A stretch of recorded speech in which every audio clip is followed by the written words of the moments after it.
कि मेरे प्रिय भक्तों, हे शिव के प्रेमियों, क्या तुमने कभी महादेव के दिव्य वस्त्रों को ध्यान से देखा है? क्या तुमने कभी सोचा है कि जब पूरा संसार रेशम और स्वर्ण में सजा हुआ है, तब शिव भस्म को ही अपना वस्त्र क्यों बनाते हैं? हे भक्तों, यह कोई साधारण रहस्य नहीं है। यह स्वयं जीवन का सत्य है। जब तुम शिव को व्याघ्रचर्म धारण किए देखते हो, जब तुम उन्हें भस्म से आच्छादित देखते हो, जब तुम उन्हें दिगंबर स्वरूप में अनुभव करते हो, तब समझ लो कि शिव तुम्हें कोई मौन उपदेश दे रहे हैं। शिव तुम्हें बता रहे हैं कि सच्चा वस्त्र शरीर का नहीं, आत्मा का होता है। हे भक्तों, यह संसार बाहरी वस्त्रों के पीछे भाग रहा है। लोग अपने शरीर को सजाने में लगे हैं, पर अपनी आत्मा को भूल चुके हैं। और शिव स्वयं उस आत्मा के वस्त्र को धारण करते हैं जो कभी नष्ट नहीं होता। इसलिए आज मैं तुम्हें शिव के उन दिव्य वस्त्रों की कथा सुनाने जा रहा हूँ। यह कथा केवल भस्म की नहीं है, यह कथा केवल व्याघ्रचर्म की नहीं है। यह कथा उस त्याग की है जो तुम्हें मुक्त कर सकता है। यह कथा उस सत्य की है जो तुम्हें शिव के निकट ले जा सकता है। अपने मन को शांत करो, अपनी श्वास को स्थिर करो और शिव के इस रहस्य में प्रवेश करो। यह उस काल की बात है जब ब्रह्मांड में देवता और मनुष्य दोनों ही अपने वैभव पर गर्व करने लगे थे। स्वर्ण के मुकुट प्रतिष्ठा बन चुके थे, रेशमी वस्त्र सम्मान बन चुके थे और बाहरी आडंबर ही पहचान बन चुका था। तब कैलाश की निस्तब्धता में एक ऐसी दिव्य चेतना विराजमान थी जिसे किसी भी बाहरी वस्त्र की आवश्यकता नहीं थी। वह स्वयं पूर्ण थी, वह स्वयं महादेव थे। उनके शरीर पर केवल भस्म थी, उनके कंधों पर केवल व्याघ्रचर्म था और उनकी आभा में ऐसा वैराग्य था जो समस्त ब्रह्मांड से परे था। एक दिन देवताओं के मन में प्रश्न उठा। वे शिव के पास आए और विनम्रता से बोले, हे महादेव, आप त्रिलोकीनाथ हैं, आप संपूर्ण सृष्टि के स्वामी हैं, फिर भी आप भस्म को ही अपना वस्त्र क्यों बनाते हैं? तब शिव ने धीरे से अपनी आंखें खोली। उनकी दृष्टि में करुणा थी, उनकी मौन मुस्कान में अनंत ज्ञान था। उन्होंने कहा, हे देवताओं, यह भस्म उस अंतिम सत्य का प्रतीक है जिससे कोई भी बच नहीं सकता। यह भस्म बताती है कि जो जन्मा है वह नष्ट होगा, जो बना है वह मिटेगा।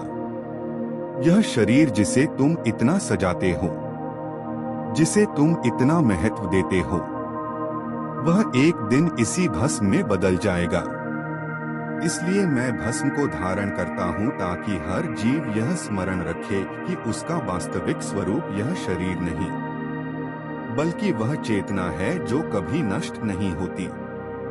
और हे भक्तों, शिव की यह भस्म केवल मृत्यु का प्रतीक नहीं है, यह पुनर्जन्म का भी प्रतीक है, क्योंकि भस्म बनने के बाद ही नया जीवन संभव होता है।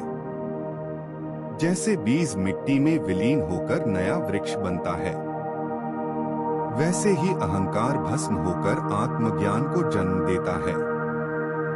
और यही कारण है कि शिव भस्म को अपने अंगों पर सजाते हैं, ताकि वह संसार को यह संदेश दे सके कि जो स्वयं को भस्म कर देता है वही अमर हो जाता है।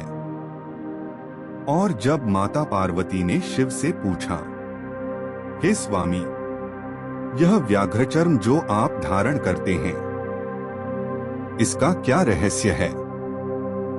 तब शिव बोले, हे देवी, यह व्याघ्र केवल एक पशु नहीं था, यह उस अहंकार का प्रतीक था जो मनुष्य के भीतर निवास करता है।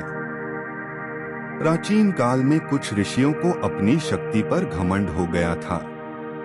उन्होंने सोचा कि वे ही सबसे श्रेष्ठ हैं।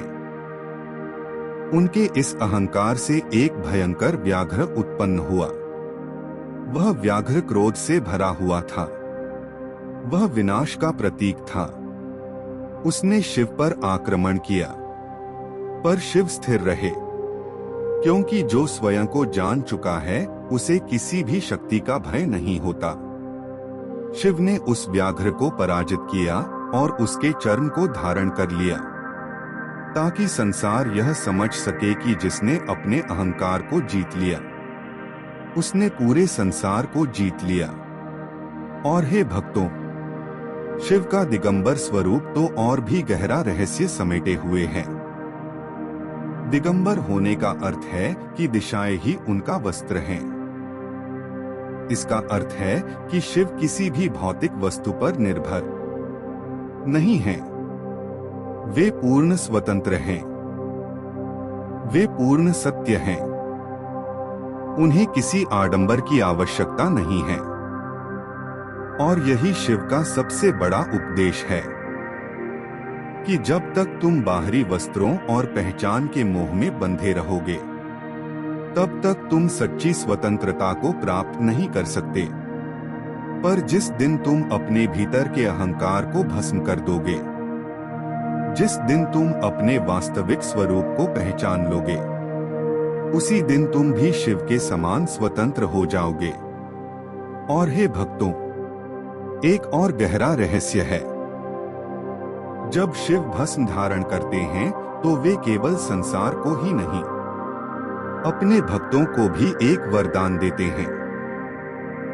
जो भक्त भस्म का स्मरण करता है, जो भक्त भस्म के इस रहस्य को समझता है, उसके भीतर का भय समाप्त होने लगता है, क्योंकि उसे समझ आ जाता है कि न तो शरीर स्थायी है, न ही दुख स्थायी है।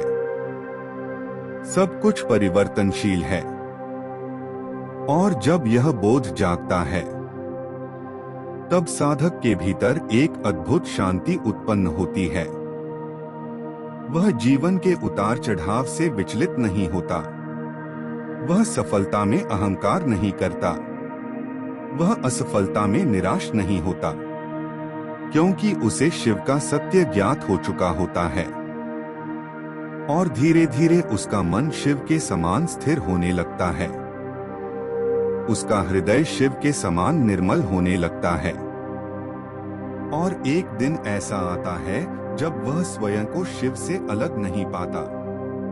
वह अनुभव करता है कि शिव कहीं बाहर नहीं है।